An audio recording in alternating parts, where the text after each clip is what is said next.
that has become famous in its own right. How did that feel? That felt pretty good, He runs his mouth so much, and he comes out all, chin high up in the air with a stupid-looking jacket. And, actually, I made it look pretty cool when I put it on for a little bit. It was actually a nice jacket. Yeah. You can understand why. So for like 5 minutes, that was the coolest jacket in the world. Not even 5 minutes yet, but so I figured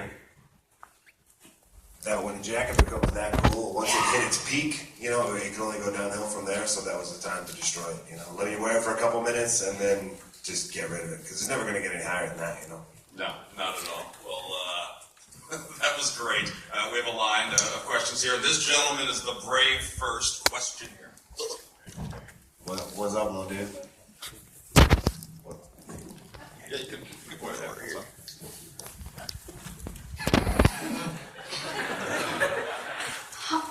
Are you and Seth Rollins and Roman Reigns gonna reunion to the Shield?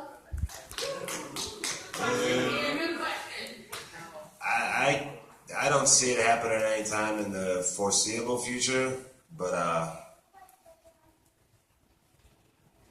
10 years from now, when I'm like living in a trailer and I'm broken Down by the river. Maybe that might be a good thing to recall. I don't know. No, but never say never. But I think right now, there's only we're all like 3 different stallions running at our own pace. So that's a thing of the past, and I don't have any desire to revisit that anytime soon. But it's one of those things where everything in wrestling always comes back around. So who knows? Never say never. Thank you, sir.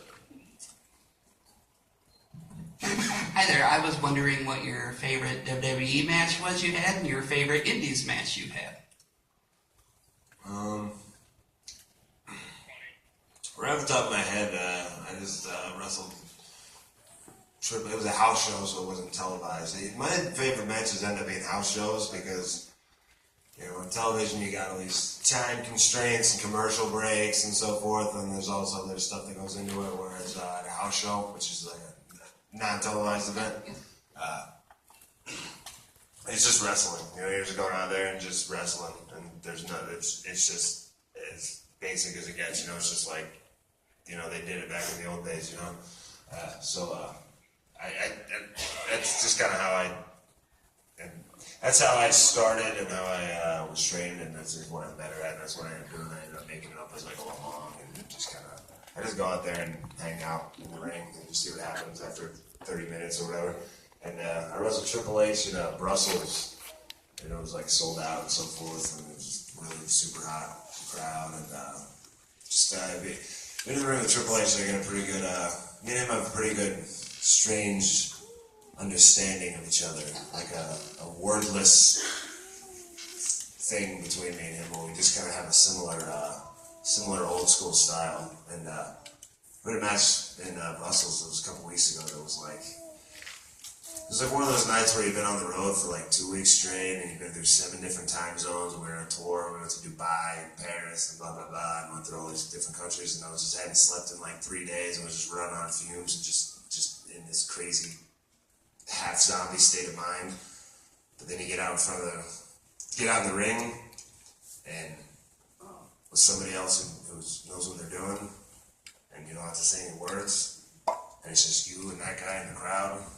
It just happens. And it's like that. It's like that feeling you're constantly chasing. That's why you do this. Like why you get in the ring every single night, And it's like, for me, like I could care less if it was on TV or if it was on a DVD or if anybody could ever see it on the network. But for me, the people that were there, that was like, I was there and I appreciated it. So I think that's one of many, but that's like fresh off the top of my head. What was the other question? Just favorite Indies match? Oh, I can't remember any of them. Thank you. Thank you. It's a different time in my life,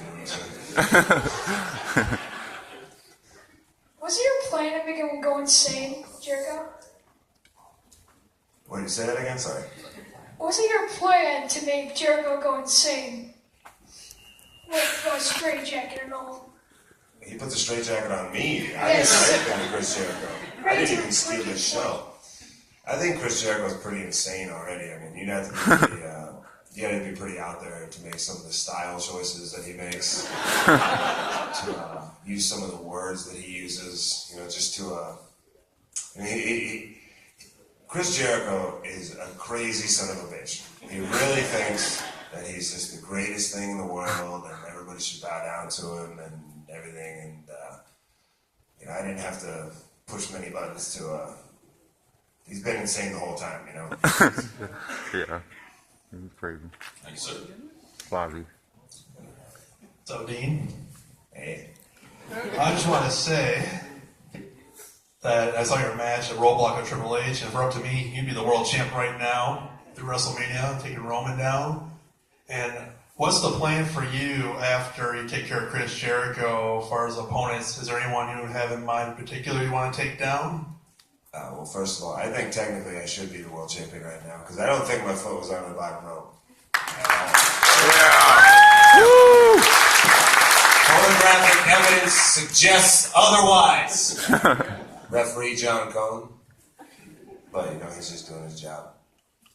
I don't look that forward anything past what's right in front of me, you know, because you can, and you know, but the things change around here with the wind so quickly, just like the wind, just quickly, you know.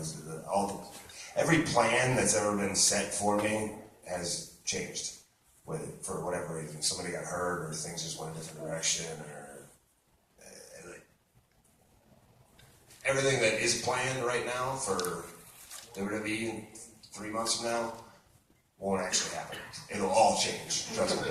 So if I knew everything that was supposed to happen and I told you, none of it would actually come true, because it all just changes. So I just kind of I've been able to be successful just being able to roll the punches and be successful in every situation in the ring with every kind of opponent. Because I can do everything. So like, I'm not really worried about it, or whatever they throw at me is whatever happens to happen will be fine. You know, like I'll just do what I do. You know. Thank you. I'd like to bounce off of that for a moment.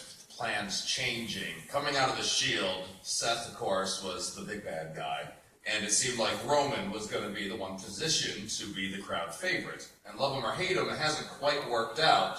To that extent, he's still the guy, he's still the top star, but when it comes to crowd reaction, you were organically probably the number one guy in the sport right now when it comes to people wanting to support you.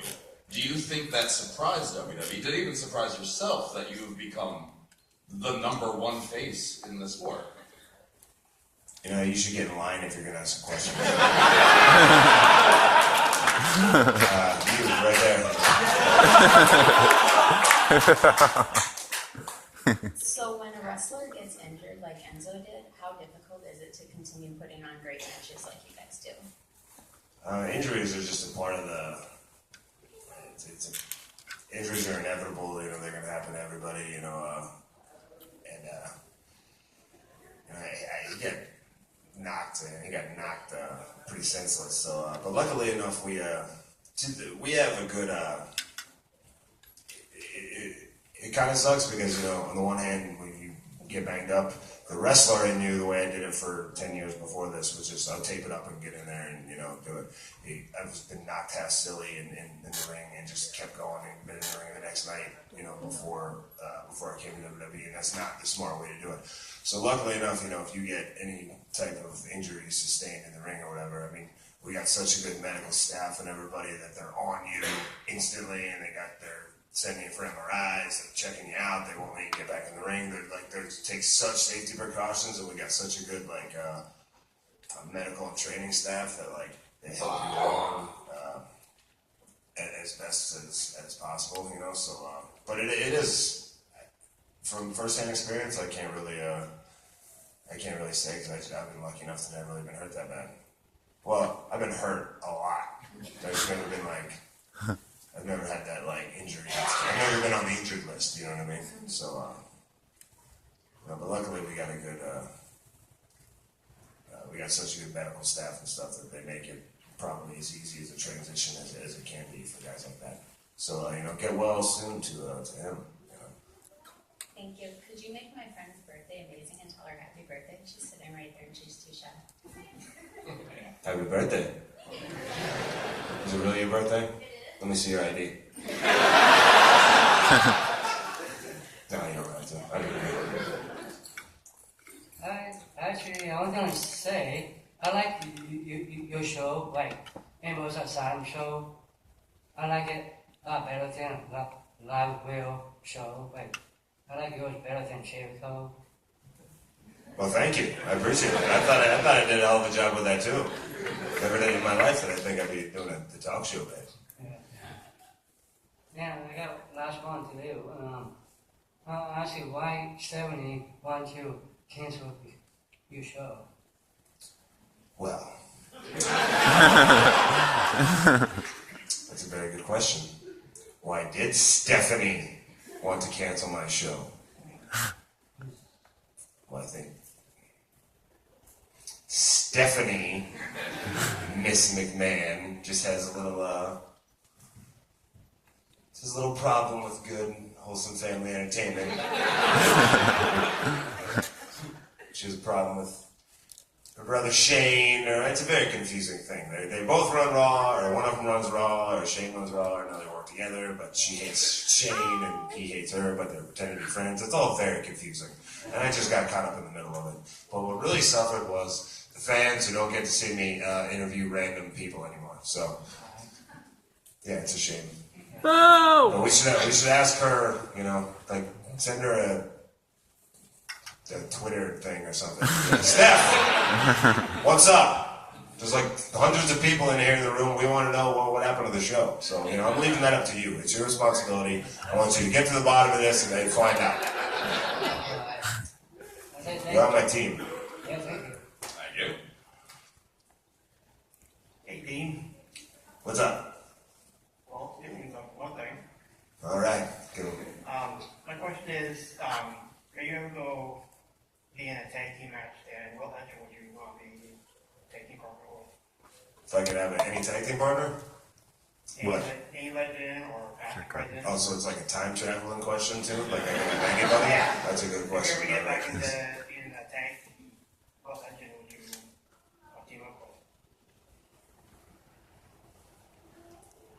I would think,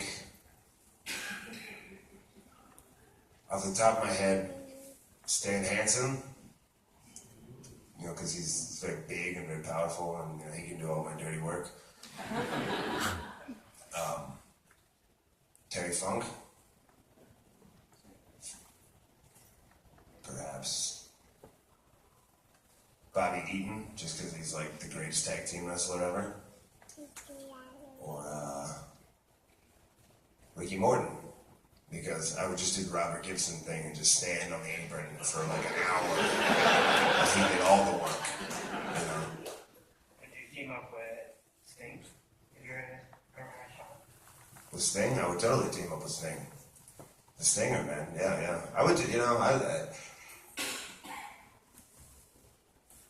there's like 100 different answers to that question, and I could either just sit here and listen them off all night, or, I'll give you a different answer on every different day,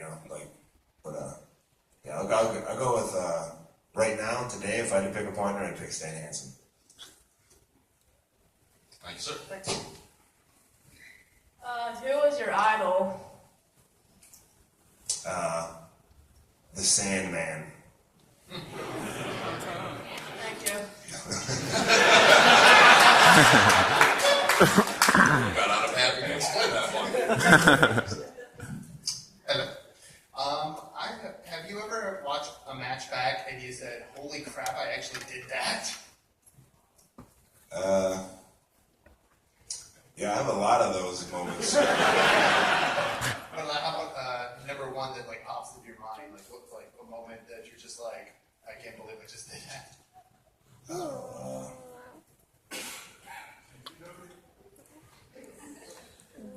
Yeah, I mean, there's. I mean,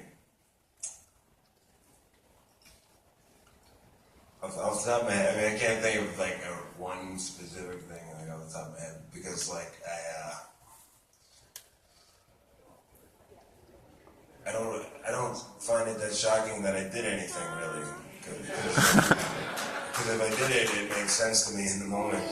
And when I look back at it now, I go, hey, you know what, it made sense then, and you know, if I was in that same situation, it would make sense now. You know. There's a lot of things that I look back on that I tried to do that were just like things that everybody, other normal people can do. Where I go like, I think this move will be awesome. Like, and then it's the worst, stupid, clumsy thing you've ever seen in life. And I go like, oh, and everything's better. So what was I thinking? I have one of those moments, you know. All right, thank you. Hey Dean, What's up? not much. Who is your favorite superstar or diva in NXT right now? Well, that's a good question.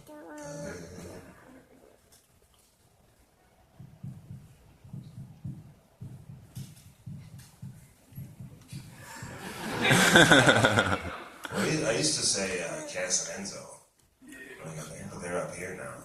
So I like Samoa Joe. I've always liked Samoa Joe, and I'm sure like actually he's one guy. Like there are very few people in all rows of wrestling everywhere that I've never crossed paths with, and he's one of them. Like I've never really crossed paths with him at all. I've never wrestled him. But one guy that like would be a fresh thing, the guy that I've never wrestled, you know, and he's just a guy I like to watch. He's just physical and he's simple and doesn't overcomplicate things and just does what he does. And you know, I've always been a big fan of him, so you know, I like watching him. Cool. Thanks. What's your favorite title you've ever held? I would say probably the Intercontinental Championship because there's so much like great wrestling history with that championship, you know, like not that there isn't with, you know, all the others, but from a lot of the guys I grew up watching, you know, like, you know, Brett and Mr. Perfect and so forth, you know, it's that it was that Workhorse's championship is the best wrestler in the company to go out there and wrestle 30, 45 minutes or whatever, you know, Hulk Hogan was going out there going 5 minutes or whatever, you know, it was like the Workhorse championship, and it still kind of has that reputation, even though it's not really like the same thing as it was back then, you know, it's a different world now, but it's still, you know, it's still the Intercontinental Championship, so just to be able to like, it's like one of those things that's like, everything is so regular to me now, it's like, I don't really get tripped out by anything, but if you stop and think about it, it's like, whoa, the Intercontinental Championship, that's pretty cool, you know, and I like to think of myself as like a workhorse guy like that, and I'm doing it 30 minutes every single night, like every night for the last 3 years or whatever, and like I don't take any days off, so like I took a lot of pride in that, you know, the little run with the Intercontinental Championship going out there, because we were main eventing shows every single night with Intercontinental Championship matches. And it was like, yeah, this is what this championship can be.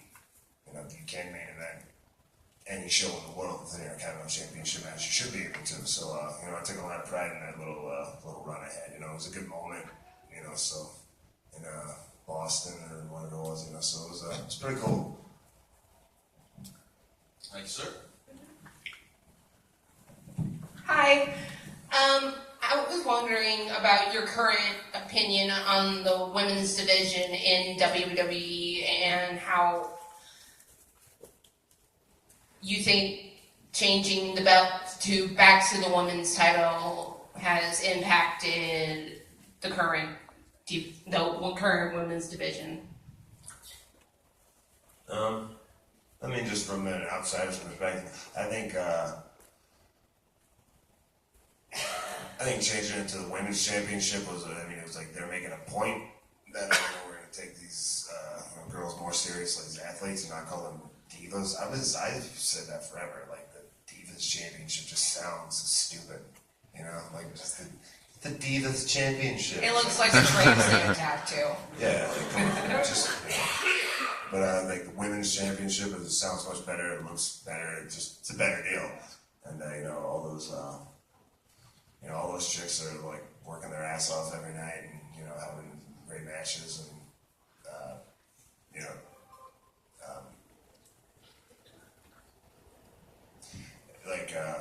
maybe a few years from now, it'll be like women's championship matches will be main event shows on the regular. You know what I mean?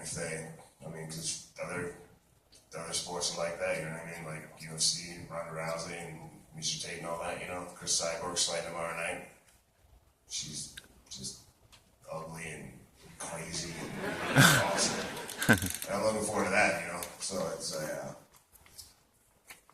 it's a thing where maybe 5 years from now we'll be like, oh, that was a turning point. I don't know. I'm not any kind of expert on the subject, but yeah, I like watching those girls. Thank you.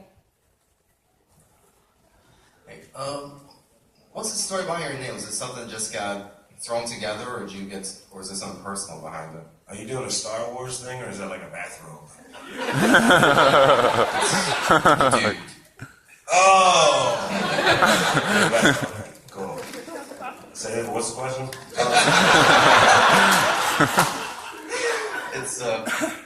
It's about Dean Ambrose. Was that something that was just thrown together randomly, or was there something personal behind it? That's what it was gave it to me. I just said, I gave a list of like 100 first names and last names, because changing my name felt really weird. Like, just everything, it's strange. If I made you anybody in this room, if I said, okay, you're going to change your name forever, like your name on your driver's license is going to say something different, It feels weird. You got to like find the right thing that feels right. And I had nothing, because nothing was all right. I was like, this is all weird. That was Dusty's thing. And I was like, okay, well, he invented War Games, he invented Starcade. They did the thing with RoboCop 2, but I don't think that was his fault. And he's got some success in there, so I'm like, all right, like if I gotta leave it up to the hands of fate, I'll leave it in the dream's hands and see what happens. And now I'm so used to it, I can't even. Anything else would seem weird, I just thought like Ambrose Beers or something. Well, I never even heard of that. There's a beer? It's Monster.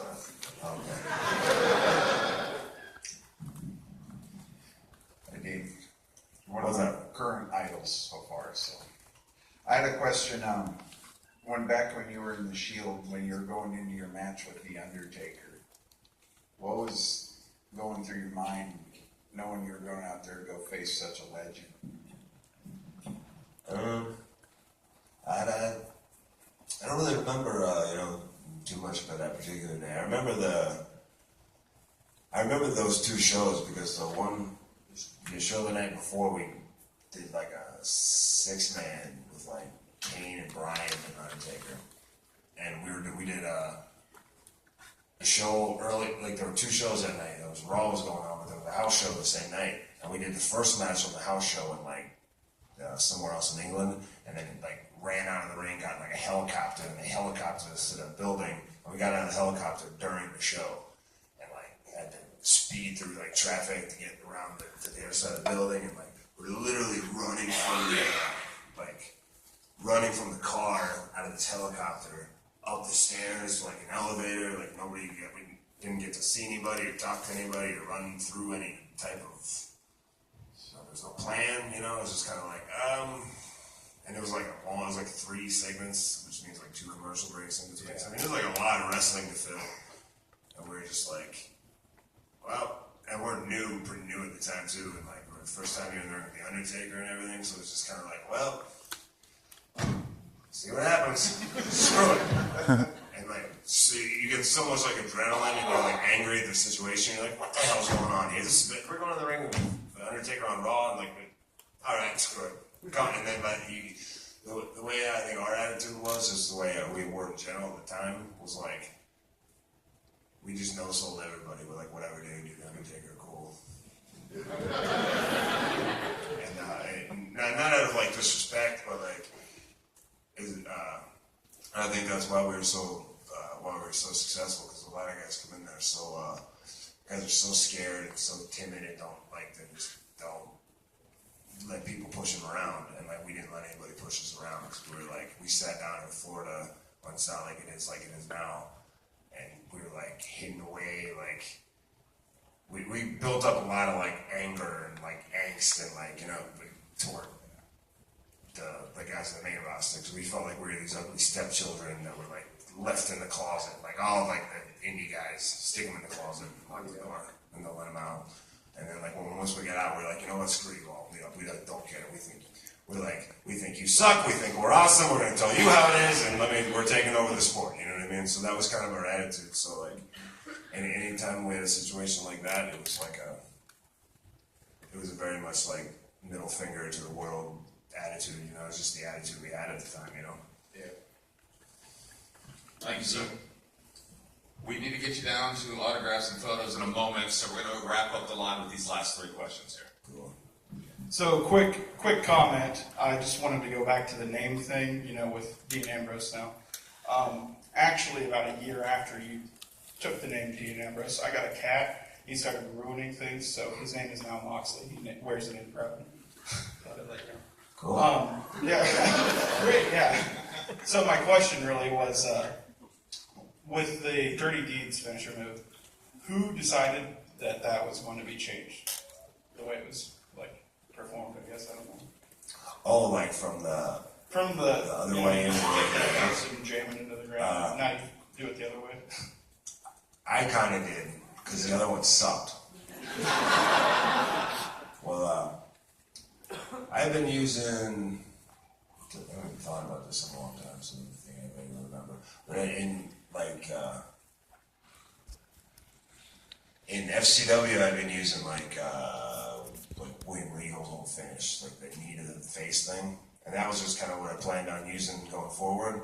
And then I think the first time it was necessary, like first time I might have had a singles match or something, it was necessary that I had like a finish.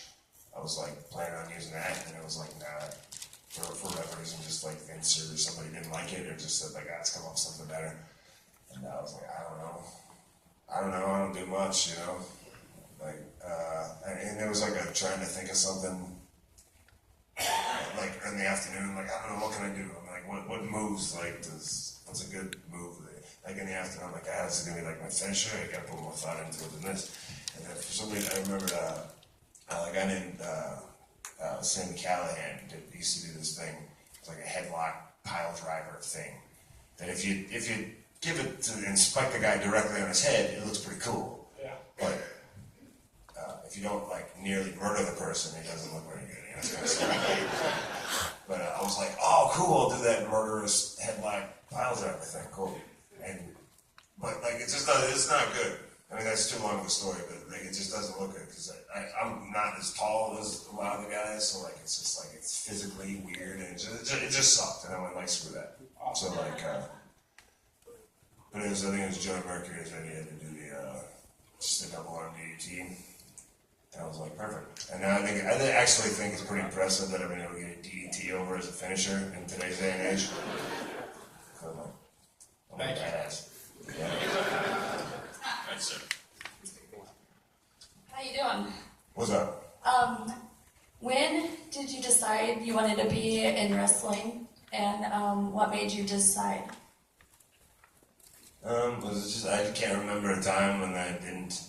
Like, it's just as long as I can remember, wrestling was the thing that I liked, and I just that was all I really cared about. And like, as soon as I was old enough to start thinking about, what you're gonna do with yourself, I didn't really have I never really thought about anything else. And then once it kind of came to a realization that because it's such a fantasy when you're like a kid, you have no idea, like, how do people become wrestlers? Like, are they real people? Do they exist? Like, what is the Undertaker a real person? You can't imagine that they're like real people who have real lives. But once it came to where okay, you can go to like a wrestling school and like you can actually learn to do this. I just saw a flyer on a telephone pole for a show. That's how. And when I went to the show, there was an ad on in a program for a wrestling school, and like that was like. Oh, there it is. Okay, I get it. You go to wrestling school, and now it makes sense. And then from then on, it was like, that's what I'm doing for the rest of my life. I think, maybe. Hopefully I'm good at it. You know, so yeah, just like I just always knew. What's she doing? Just hanging out. She stole my question, so she was thinking the same thing I did. You got something else? Think something. Anticlimactic ending. On that note, again, Sasha Banks is going to be on the stage at 7:30 later on today. In the meantime, head down to the show floor, get your photo, get your autograph. Des Moines, let's hear it for the one and only Dean